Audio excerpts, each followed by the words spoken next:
Dear students, இன்னைக்கு நம்ம தமிழ் மூலமாக ஹிந்தி பேசலாம் படிக்கலாம் அந்த கிளாஸ்ல ஸ்போக்கன் ஹிந்தி 5ல இருக்கிறோம் ஸ்டூடெண்ட்ஸ்.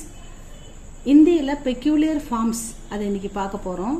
அது என்னன்னா, ஒரு வெர்பை எப்படி சிங்குலர் ப்ளூரல் அதுக்கப்புறம் பெரியவங்க ரெஸ்பெக்டிவாக சொல்கிறது எப்படின்னு பார்க்க போகிறோம் ஸ்டூடெண்ட்ஸ்.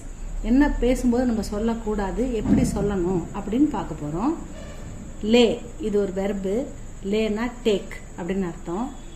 இதே சின்ன பசங்களாக இருந்தால் தும் லோ, தும் நீ அல்லது நீங்கள்னு பார்த்தோம். நீ அப்படின்னு ஒரு சின்ன பையன் நம்ம சொல்கிறோம்னா தும் லோ அப்படின்னா நீ எடு அப்படின்னு அர்த்தம். தும் தைலி லோ, தைலின்னா பேக், நீ பேகை எடு, பையை எடு அப்படின்னு அர்த்தம். தும் தைலி லோ, யூ டேக் த பேக் அப்படின்னு அர்த்தம். இதே பெரியவங்கன்னா ஆப் லீஜியே, நீங்க எடுங்க அப்படின்னு அர்த்தம்.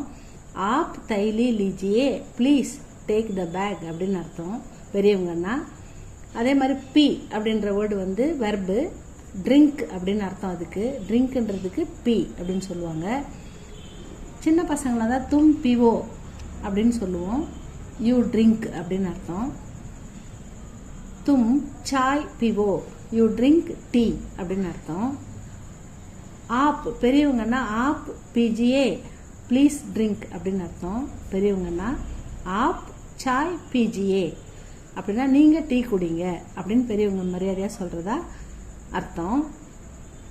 தே அப்படின்னா கிவ் அப்படின்னு அர்த்தம். அதுக்கு தும் 100 ரூபியே தோ, நீ 100 rupees கொடு அப்படின்னு அர்த்தம். 100 ரூபாய் கொடு அப்படின்னு அர்த்தம். தும் 100 ரூபியே தோ, நீ 100 ரூபாய் கொடு அப்படின்னு அர்த்தம். இதே பெரியவங்கன்னா ஆப் தீஜியே, ப்ளீஸ் கிவ் அப்படின்னு அர்த்தம்.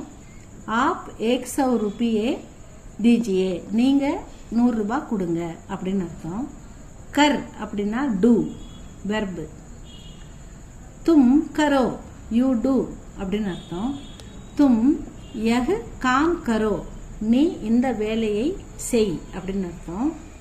ஆப் கீஜியே அப்படின்னா ப்ளீஸ் நீங்க இதை செய்யுங்க அப்படின்னு அர்த்தம்.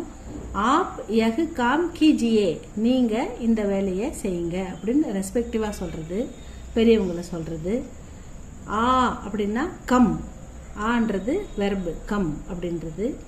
தும் கல் மேரே கர் ஆவோ, நீ கல் அப்படின்னா ஹிந்தியில் 2 மீனிங் இருக்கு ஸ்டூடெண்ட்ஸ். ஒன்று நேற்று, இன்னொன்று நாளை. எஸ்டர்டே, டுமாரோ, ரெண்டுத்துக்கும் கல் தான் வரும் ஹிந்தியில்.